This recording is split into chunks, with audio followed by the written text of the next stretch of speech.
Berikut hasil pertandingan lengkap Timnas Indonesia U17 melawan Korea Utara U17. Pada pertandingan perempat final Piala Asia U17 2025, Timnas Indonesia U17 menghadapi tantangan yang berat melawan tim Korea Utara U17. Dalam ulasan ini, Okezone akan membahas hasil akhir dari laga yang berlangsung sengit ini. Timnas Indonesia U17, yang memiliki julukan Garuda Asia, kini harus menjalani situasi yang sulit dengan tertinggal 0-1. Sejak awal pertandingan, nasib Timnas Indonesia U17 sudah tampak menantang. Mereka harus kebobolan cepat pada menit ke-7 laga. Gol pertama dicetak oleh Choi Song-hun, yang berhasil menjaringkan bola ke gawang yang dijaga oleh Dava Al-Ghasemi. Gol tersebut terjadi setelah Choi mampu memanfaatkan umpan sepak pojok yang dieksekusi oleh Pak Kwang Song. Kesalahan dalam pengawalan membuat pemain Korea Utara itu leluasa untuk mencetak gol, dan itu menjadi awal yang kurang baik bagi Garuda Asia. Pertandingan berlangsung di King Abdullah Sport City Stadium, yang terletak di Jeddah, Arab Saudi, pada Senin malam, 14 April 2025. Laga ini dimulai pada pukul 21 waktu Indonesia Barat. Sebelum melangkah ke perempat final, Timnas Indonesia U17 berhasil mengukir prestasi dengan keluar sebagai juara grup C. Sementara itu, lawan mereka kali ini, Korea Utara U17, melaju ke babak ini sebagai runner-up grup D. Persaingan yang ketat di fase grup menjadikan kedua tim ini bermotivasi untuk meraih hasil positif di pertemuan yang krusial ini. Kebobolan di awal laga tentunya menjadi pukulan untuk mental tim Garuda Asia. Namun, semangat dan determinasi yang dimiliki oleh para pemain muda Indonesia tidak bisa diremehkan. Mereka tetap berusaha untuk bangkit dari keadaan sulit tersebut. Setelah gol pembuka dari Korea Utara, mereka mulai merapatkan pertahanan dan berupaya untuk menciptakan peluang guna menyamakan kedudukan. Menjelang akhir babak pertama, Indonesia menunjukkan peningkatan permainan. Beberapa serangan yang dilancarkan oleh Garuda Asia mulai mengancam gawang Korea Utara. Namun, lini pertahanan lawan tampak solid dan lebih siap mengantisipasi serangan dari para pemain Indonesia. Setiap peluang yang diciptakan tampaknya selalu mampu digagalkan oleh barisan pertahanan Korea Utara. Meski demikian, semangat tim yang tak pernah pudar memberikan harapan kepada para pendukung untuk bisa melihat kebangkitan dalam laga tersebut. Babak kedua dimulai dengan tekanan yang lebih tinggi dari Timnas Indonesia U17. Sadar akan pentingnya untuk segera mencetak gol balasan, para pemain Indonesia mulai menampilkan permainan ofensif yang lebih agresif. Mereka berusaha untuk menguasai bola dan merangkai serangan demi serangan menuju gawang lawan. Dalam beberapa situasi, Indonesia hampir bisa menyamakan kedudukan, namun keberuntungan belum berpihak pada mereka. Korea Utara, di sisi lain, juga tidak tinggal diam. Mereka tetap mengultimatikan permainan mereka dengan melancarkan serangan balik yang cepat. Hal ini menandakan bahwa meskipun mereka telah unggul, mereka tetap berusaha untuk menambah keunggulan. Beberapa kali Timnas Indonesia U17 dipaksa untuk bekerja keras mempertahankan gawang mereka agar tidak kebobolan gol tambahan. Permainan makin intens saat kedua tim saling beradu taktik dan strategi. Garuda Asia yang terus berjuang disupport penuh oleh para pendukung yang hadir, sedangkan tim Korea Utara berusaha untuk mempertahankan dominasi mereka di laga ini. Dalam perburuan gol kedua bagi Korea Utara, beberapa peluang berbahaya berhasil mereka buat. Namun, kali ini, Dava Al-Ghasemi yang tampil cukup solid berhasil menepis setiap peluang yang membahayakan. Dengan waktu yang semakin menipis, Timnas Indonesia U17 menyadari bahwa mereka harus mencetak gol agar tetap memiliki peluang untuk melanjutkan perjuangan mereka menuju semifinal. Namun, meskipun telah berusaha keras, hasil akhirnya tidak berpihak kepada mereka. Pertandingan berakhir dengan skor 0-2 yang menjadi kenyataan pahit bagi Timnas Indonesia U17. Mereka harus mengakui keunggulan Korea Utara U17 yang tampil lebih efektif. Meskipun tidak berhasil melaju ke babak berikutnya, para pemain muda Indonesia telah menunjukkan dedikasi dan semangat yang luar biasa sepanjang turnamen. Ini merupakan langkah awal yang baik untuk membangun tim yang lebih kuat di masa depan. Semoga pengalaman berharga ini dapat menjadi pelajaran bagi Timnas Indonesia U17 untuk terus berkembang dan tampil lebih baik di turnamen yang akan datang.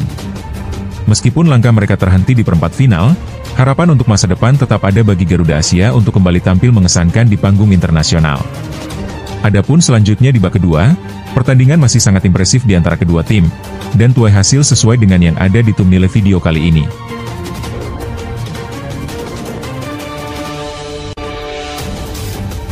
Analisis para pengamat bola, berbagai tugas yang harus diselesaikan Timnas Indonesia U17 untuk bisa sampai final ke Piala Dunia. Sekjen FIFA ucapkan selamat datang ke Indonesia semakin dekat dengan Piala Dunia. Indonesia pasti bisa, pungkasnya. Erick Thohir menuntut ulang drawing Liga 4 yang dinilai tidak profesional segera diatasi. Harusnya ada kesinambungan dengan kerja keras Timnas Indonesia.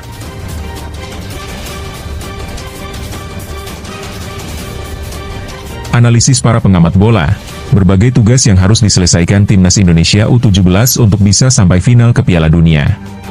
Kesuksesan pelatih Nova Arianto dalam mengarahkan tim nasional Indonesia U17 meraih 3 kemenangan di grup C Piala Asia U17 2025 yang diselenggarakan di Arab Saudi pasti memiliki tantangan tersendiri.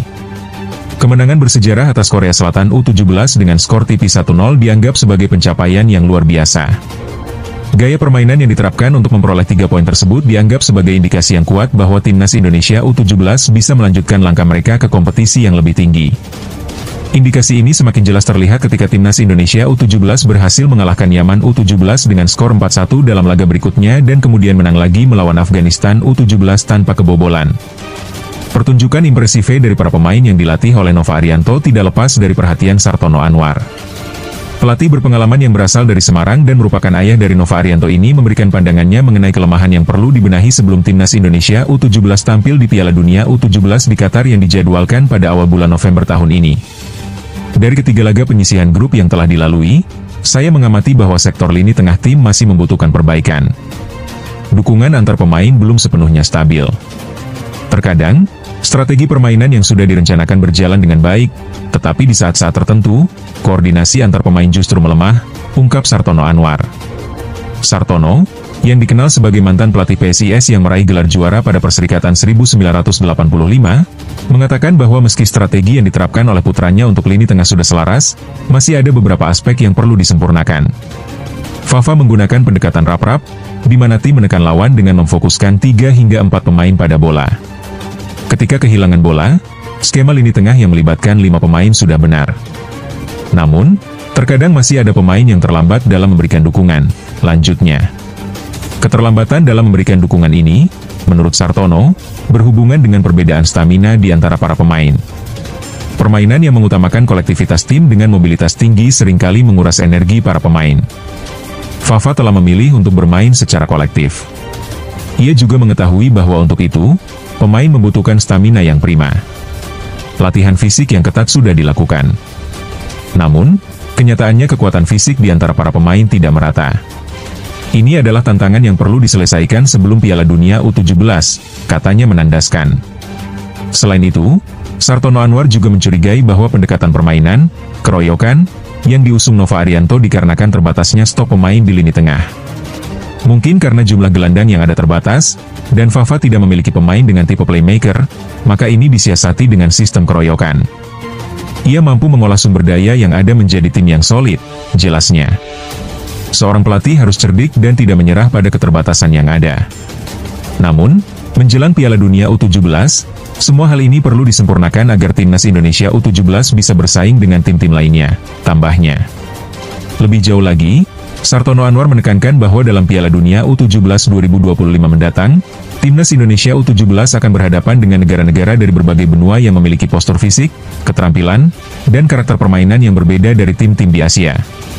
Saya yakin bahwa saat ini staf pelatih Fafa sudah mulai memikirkan tentang Piala Dunia U17. Namun, yang baik adalah Fafa sudah membangun karakter yang kuat di Timnas Indonesia U17, ungkapnya. Meskipun masih ada waktu 6 bulan untuk menyempurnakan tim, jika ada pemain yang lebih berkualitas, Fafa dapat memanfaatkan mereka dalam ajang Piala Dunia U17, tutup Sartono Anwar dengan penuh harapan. Dengan demikian, ada banyak hal yang masih perlu dikerjakan oleh Timnas Indonesia U17 agar dapat mencapai performa maksimal dan bersaing di dunia internasional. Proses pembenahan ini tentu memerlukan waktu, strategi yang matang, serta usaha keras dari semua elemen, baik pelatih maupun pemain, demi meraih cita-cita untuk memberikan yang terbaik bagi bangsa. Ini adalah tantangan besar yang harus dihadapi, dan diharapkan setiap langkah yang diambil dapat mengantarkan Timnas Indonesia U17 ke tingkat yang lebih tinggi di panggung dunia. Berikut susunan pemain Timnas Indonesia U17 menghadapi Korea Utara U17. Pelatih Nova kembali melakukan rotasi pemain. Tim nasional Indonesia U17 akan segera bertemu dengan tim nasional Korea Utara U17 dalam babak perempat final Piala Asia U17 yang akan digelar pada tahun 2025. Pertandingan ini diharapkan berlangsung dengan ketat dan menarik. Namun tim Garuda Muda memiliki keyakinan tinggi untuk bisa meraih kemenangan dan melanjutkan langkah mereka ke babak selanjutnya. Pada tanggal 12 April 2025, seluruh pertandingan pada fase grup Piala Asia U17 2025 resmi berakhir. Timnas Indonesia U17 menorehkan prestasi yang membanggakan dengan menjadi satu-satunya wakil dari negara-negara di ASEAN yang berhasil melaju ke fase knockout. Hal ini juga membuat Indonesia berpeluang untuk berpartisipasi dalam Piala Dunia U17 yang akan berlangsung di tahun yang sama. Dalam fase gugur Piala Asia U17, Asosiasi Sepak Bola Asia, AFC, telah menentukan metode yang lebih sederhana untuk penjadwalan. Tidak ada drawing yang dilakukan untuk menentukan lawan, melainkan formatnya mengikuti prinsip dasar yakni juara grup A akan bertemu dengan runner-up grup B, dan seterusnya untuk grup lainnya. Dalam hal ini, Timnas Indonesia U17 yang berhasil meraih gelar juara pada grup C akan menghadapi Korea Utara U17 yang merupakan runner-up dari grup D. Jika Timnas Indonesia berhasil mengalahkan Korea Utara, maka mereka akan bersiap untuk melawan salah satu dari dua tim, yaitu Uzbekistan U17 atau Uni Emirat Arab U17, yang akan berjuang untuk berebut tempat di semifinal. Pertandingan yang mempertemukan Timnas Indonesia U17 dengan Korea Utara U17 akan menjadi pertandingan ketiga dalam babak perempat final Piala Asia U17 2025. Dalam persiapan menghadapi pertandingan penting tersebut, pelatih Nova tentu akan melakukan rotasi pemain untuk memastikan timnya dalam kondisi optimal. Proses ini penting dilakukan mengingat kebutuhan untuk menjaga kebugaran fisik dan strategi yang lebih variatif dapat menjadi kunci keberhasilan Garuda Muda di laga bergengsi ini. Melihat performa yang ditunjukkan oleh anak asuh Nova di fase grup, Timnas U17 Indonesia jelas menunjukkan potensi yang sangat mengesankan.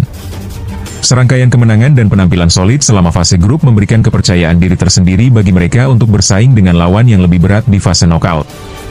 Kehadiran beberapa pemain kunci yang sudah terbukti memiliki kemampuan di level ini juga menjadi faktor penting bagi kekuatan tim. Dengan adanya perubahan dalam susunan pemain, lubang taktik yang bisa dimanfaatkan oleh pelatih akan sangat menentukan jalannya pertandingan. Oleh karena itu, penggemar sepak bola tanah air patut menunggu dan menyaksikan bagaimana strategi pelatih Nova akan berevolusi untuk menghadapi tantangan dari Korea Utara U17. Dukungan dari supporter juga diharapkan membawa pengaruh positif bagi performa tim. Sebagai satu-satunya wakil dari ASEAN, Indonesia diharapkan tidak hanya menjunjung tinggi nama bangsa, tetapi juga menginspirasi generasi muda untuk terus mencintai dan berprestasi di dunia sepak bola. Sekalipun menghadapi lawan dengan pengalaman yang lebih banyak dan reputasi yang baik di level Asia, semangat juang yang tinggi serta tekad untuk menang akan menjadi modal berharga bagi Timnas Indonesia U17. Dengan segala persiapan yang matang, harapan untuk meraih hasil positif dalam pertandingan ini tentu sangat terbuka lebar. Kita semua berharap agar pertandingan ini tidak hanya menjadi ajang kompetisi, tetapi juga sebuah momen berharga dalam sejarah sepak bola Indonesia, di mana Timnas U17 dapat menciptakan kesuksesan yang tentunya akan dikenang dalam waktu-waktu mendatang. Kegelapan di dalam lapangan akan diubah menjadi cahaya harapan, yang terwujud dalam modal permainan indah dan kekompakan antar pemain. Segala usaha dan kerja keras yang telah dilakukan selama ini akan diuji di lapangan, dan kita semua menantikan dengan penuh harap bahwa tim Garuda Muda akan keluar sebagai pemenang. Mari kita dukung tim kita. Semangat Garuda Muda!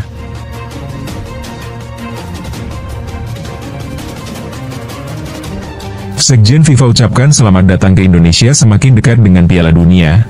Indonesia pasti bisa, pungkasnya. Pertemuan langsung Erick Thohir bersama FIFA gemborkan semangat bahwa FIFA ada di pihak Indonesia. Anak emas Part 3. Ketua Umum PSSI, Erick Thohir, baru-baru ini melakukan pertemuan dengan Sekretaris Jenderal FIFA, Matthias Grafstrom, setelah Timnas U17 Indonesia berhasil lolos ke Piala Dunia U17 2025. Pertemuan ini diadakan untuk memberikan laporan mengenai kemajuan pengembangan sepak bola usia muda di Indonesia. Dalam unggahan di Instagram pada Jumat, 11 April 2025, Erick Thohir menyampaikan kebanggaannya atas kepercayaan FIFA yang memberikan kesempatan kepada Indonesia untuk menjadi tuan rumah Piala Asia U17 2023. Ia juga mengungkapkan rasa syukur atas keberhasilan Timnas U17 Indonesia yang berhasil lolos ke Piala Dunia U17 2025 melalui jalur kualifikasi. Timnas U17 Indonesia, yang berpartisipasi dalam Piala Asia U17 2023 sebagai tuan rumah, menunjukkan peningkatan yang signifikan. Mereka berhasil meraih tiket ke Piala Dunia U17 2025 setelah melalui kualifikasi. Dalam laga penentu di Prince Abdullah Al Faisal Stadium, Jeddah, tim yang dilatih oleh Nova Arianto ini menaklukkan Yaman dengan skor 4-1. Gol-gol Timnas U17 Indonesia dicetak oleh Zahabi Goli, 15, Alberto Fadli, 25, dan 2 gol dari Evandra Florasta, 87, Sebelumnya, Timnas U17 Indonesia juga mencatatkan kemenangan saat mengalahkan Korea Selatan 1-0, di mana satu-satunya gol dicetak oleh Evandra Florasta. Timnas U17 Indonesia kemudian menyelesaikan fase grup dengan kemenangan telak atas Afghanistan. Mereka menang 2-0, dengan gol-gol yang dicetak oleh Fadli Alberto dan Zahabi Goli pada menit ke-90 dan 96. Hasil ini memastikan Timnas U17 Indonesia melaju ke perempat final dengan status sebagai juara grup C tanpa sekalipun mengalami kekalahan. Keberhasilan Timnas U17 Indonesia lolos ke Piala Dunia U17 2025 sangat berarti mengingat AFC mendapatkan 8 kuota untuk tim yang berhak lolos, di luar tuan rumah Qatar. Piala Dunia U17 2025 dijadwalkan akan berlangsung pada 3 hingga 27 November 2025, menandai sebuah pencapaian baru dalam sejarah sepak bola Indonesia di level usia muda. Erick Thohir juga mengungkapkan apresiasi terhadap FIFA, yang terus memantau dan mendukung perkembangan sepak bola grassroots di tanah air. Upaya ini menunjukkan sinergi antara PSSI dan FIFA dalam mendorong kemajuan sepak bola di Indonesia, khususnya bagi pemain muda yang menjadi generasi penerus sepak bola nasional. Selanjutnya, Korea Utara melangkah ke perempat final usai imbang dengan Oman di waktu tambahan. Timnas Garuda bersiap. Timnas U17 Oman dan Korea Utara menyelesaikan pertandingan grup mereka dengan hasil imbang 2-2 dalam laga terakhir grup di Piala Asia U17 2025, yang diadakan di King Abdullah Sport City Hall Stadium pada Sabtu, 12 April 2025. Pertandingan dimulai dengan peluang dari Korea Utara pada menit kedua, tetapi upaya tendangan Kim Tae-gul ditepis. Oman lalu menciptakan kesempatan pada menit ke-9 lewat tembakan Al-Walid Al-Rashdi, namun dapat diblok oleh pertahanan lawan. Namun, di menit ke-10, Korea Utara memanfaatkan momentum dengan gol dari Kim Yoo-jin, yang mencetak skor setelah menerima umpan dari An Jin-sok, membuat Korea Utara unggul 1-0. Oman mencoba membalas pada menit ke-13, tetapi sundulan Mohamed Al-Masyahi juga tidak membuahkan hasil. Di menit ke-16, An Jin-sok kembali berusaha menambah angka, namun tendangannya melambung di atas gawang. Usaha Oman untuk menyamakan kedudukan pada menit ke-19 dari sundulan Al-Walid Al-Rashdi juga tidak berhasil. Menjelang akhir babak pertama, Oman terus berusaha menciptakan peluang. Tendangan Ahmad Al-Amrani pada menit ke-35 dapat diblok, dan peluang terakhir dari Fahad Al-Masyahi juga tidak tepat sasaran. Babak pertama pun berakhir dengan skor 1-0 untuk Korea Utara. Di babak kedua, Oman berusaha lebih keras untuk menyamakan kedudukan. Usaha mereka membuahkan hasil ketika pada menit ke-58, Oman berhasil mencetak gol penyama dari tembakan keras yang tidak bisa dihentikan oleh kiper Korea Utara. Skor kini menjadi 1-1. Korea Utara tidak tinggal diam dan segera kembali menyerang. Pada menit ke-65, mereka berhasil mencetak gol kedua melalui aksi individu yang brilian dari Kim Tae-gul, yang menunjukkan kecepatan dan ketepatan dalam penyelesaian akhir. Dengan ini, Korea Utara kembali memimpin 2-1. Namun, kebangkitan Oman tidak terhenti di situ. Mereka terus menekan dan pada menit ke-78, serangan balik cepat menghasilkan peluang emas, dan setelah beberapa kali mencoba, mereka akhirnya berhasil menyamakan kedudukan menjadi 2-2 dengan gol kedua mereka. Memasuki menit-menit akhir pertandingan, kedua tim berjuang sekuat tenaga. Peluang demi peluang diciptakan, tetapi tidak ada gol tambahan yang tercipta. Pertandingan pun dilanjutkan ke waktu tambahan setelah skor imbang bertahan hingga akhir waktu normal. Sesi tambahan dimulai dengan intensitas tinggi. Oman menunjukkan semangat juang yang luar biasa dan terus menekan, tetapi pertahanan Korea Utara berhasil menahan semua upaya Oman. Di sisi lain, Korea Utara juga memiliki beberapa kesempatan tetapi tidak dapat memanfaatkan peluang tersebut menjadi gol. Akhirnya, setelah waktu tambahan berakhir dan hasil tetap imbang 2-2, Korea Utara memastikan diri melaju ke perempat final Piala Asia U17 2025. Dengan hasil ini, mereka berhasil terhindar dari bentrokan dengan tim U17 Korea Selatan di babak berikutnya. Kedua tim menunjukkan kualitas permainan yang baik sepanjang pertandingan. Pemain-pemain muda dari masing-masing tim telah memberikan penampilan yang menggembirakan dan menunjukkan potensi besar untuk masa depan mereka di kompetisi internasional. Kini, Korea Utara bersiap untuk tantangan selanjutnya di perempat final, sementara Oman harus puas dengan hasil yang kurang memuaskan meskipun tampil kompetitif.